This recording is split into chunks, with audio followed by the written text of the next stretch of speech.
संहार तीनों परमात्मा करते हैं। तापत्रय विनाशाय, तीनों प्रकार के तापों का नाश भी परमात्मा करते हैं। तीन प्रकार के ताप कौन कौन से हैं? दैहिक, दैविक और भौतिक। दैहिक, दैविक, भौतिक तापा राम राज काहू नहीं व्यापा। तो दैहिक जो कष्ट है, दैवीय आपदा है, भौतिक आपदा है, सबसे छुटकारा दिलाने वाले भगवान है। तो तापत्रय विनाशाय श्री कृष्णाय वयम नुमः। ऐसे भगवान श्री कृष्ण के चरणों में हम सब बारंबार प्रणाम करते हैं। बोले योगीराज भगवान श्री कृष्ण की जय। भगवान श्री कृष्ण के चरणों की वंदना करने के बाद श्री सुखदेव जी महाराज के चरणों की वंदना की गई है। सुखदेव जी को तो सब लोग जानते हो, भागवत जी के जो महान कथा व्यास, भागवत के श्लोकों को श्वास श्वास में जिनके भागवत के श्लोक विद्यमान है, ऐसे श्री सुखदेव जी महाराज के चरणों की वंदना व्यास जी करते हैं। आइए हम सब भी सुखदेव जी महाराज को प्रणाम करते हैं, वंदन अभिनंदन करते हैं।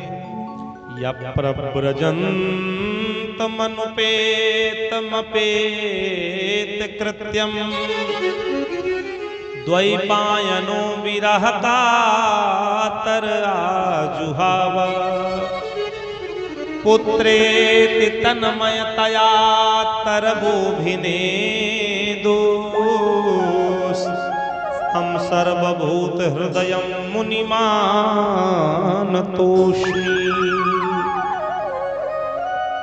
जिस समय सुखदेव जी महाराज का यज्ञोपवीत संस्कार भी नहीं हुआ था, लौकिक वैदिक कर्मों के अनुष्ठान का अवसर भी नहीं आया था, सब कुछ छोड़ करके सुखदेव जी महाराज जंगल की ओर चल दिए। सुखदेव जी के पिता का क्या नाम है? व्यास जी महाराज। माता कौन है? कहा आरुणी देवी, जो व्यास जी की पत्नी है। आरुणी देवी के गर्भ में 12 वर्ष तक सुखदेव जी महाराज रहे, गर्भ से बाहर नहीं आए। तब भगवान ब्रह्मा विष्णु महेश त्रिदेवों ने आकर के निवेदन किया, हे सुखदेव जी महाराज अब आप संसार में आइए। सुखदेव जी महाराज ने कहा नहीं नहीं, हम संसार में नहीं आए। भगवान ने कहा क्यों? सुखदेव जी ने कहा कि हे प्रभु आपकी माया बड़ी बलवती है, अगर हम संसार में आएंगे तो आपकी माया हमको मोह लेगी, माया के बंधन में हम बंध जाएंगे और भगवान का भजन नहीं कर पाएंगे। जिस उद्देश्य से हमको संसार में आना है उस उद्देश्य की पूर्ति नहीं होगी, हम भागवत का प्रचार प्रसार नहीं कर पाएंगे। इसलिए हम यहीं सुरक्षित हैं माँ के गर्भ में, हम संसार में नहीं आना चाहते। तब भगवान ब्रह्मा विष्णु महेश तीनों ने वचन दिया कि हे सुखदेव जी महाराज आप संसार में आओ।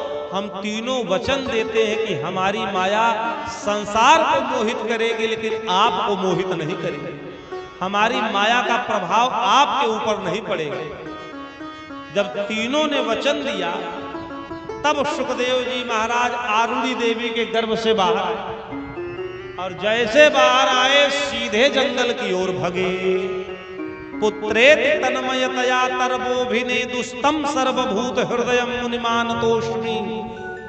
जैसे सुखदेव जी महाराज सीधे जंगल की ओर भगे तो पीछे व्यास जी बेटा रुक जाओ, बेटा रुक जाओ, एक बार अपना मुख दिखा दो, एक बार अपना चेहरा दिखा दो। लेकिन बेटा है कि पीछे मुड़ करके न माँ का मुख देखा न पिता का मुख देखा, सीधे जंगल की ओर सुखदेव जी महाराज जा रहे हैं। क्यों? क्योंकि सुखदेव जी जानते हैं कि अगर एक बार पीछे मुड़ करके पिता का मुख देख लिया, माँ का मुख देख लिया तो माँ के चेहरे पर ऐसी ममता होती है, पिता के चेहरे पर ऐसा वात्सल्य होता है कि अगर एक बार मैं देख लूंगा तो मोह के बंधन से मैं छूट नहीं पाऊंगा और मुझको रुकना ही पड़ेगा। इसलिए न पिता को देखा और न माँ को देखा, सीधे जंगल की ओर जा रहे। एक सरोवर में कुछ स्त्रियां स्नान कर रही थी।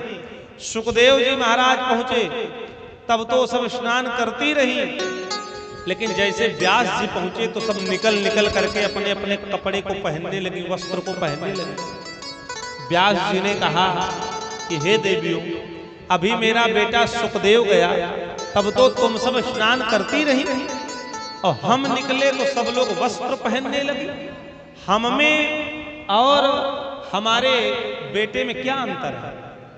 तब उन देवियों ने बड़ा सुंदर उत्तर दिया बंधुओं माता। उन देवियों ने कहा, हे व्यास जी, आपके जो पुत्र सुखदेव जी हैं वो आपसे भी एक सीढ़ी आगे हैं। वो सन्यासी हैं और जो सन्यासी होता है उसकी दृष्टि में स्त्री पुरुष में कोई भेद नहीं होता, अभेद दृष्टि होती है। वो संसार के समस्त जीवों को एक दृष्टि से देखता है, चाहे वो स्त्री हो चाहे वो पुरुष हो, चाहे अथवा कोई भी जीव जंतु हो, सबके अंदर भगवान को देखता है। लेकिन अभी आप तो गृहस्थ आश्रम में मोह के बंधन में बंधे हो। आपकी दृष्टि में तो स्त्री और पुरुष में भेद है, इसलिए भेद दृष्टि है, इसलिए हम सब वस्त्र पहनने लगी। और तुम्हारे बेटे जो सुखदेव है वो अभेद दृष्टि है, उनकी दृष्टि में स्त्री पुरुष में कोई भेद नहीं, इसलिए हम लोग स्नान करते हैं।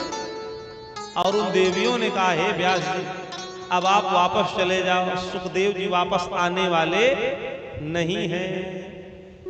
तो वृक्षों ने तन्मय होकर के उत्तर दिया, हे व्यास जी वापस चले जाओ, अब सुखदेव जी नहीं आएंगे, वो जंगल में जाकर के भागवत का प्रचार प्रसार करेंगे। व्यास जी महाराज वहीं से वापस चले गए।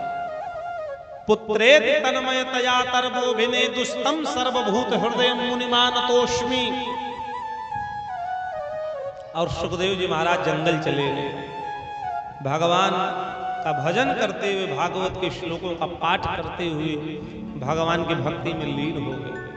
ऐसे श्री सुखदेव जी महाराज के चरणों की हम सब वंदना करते हैं। बोलो सुखदेव जी महाराज की जय हो।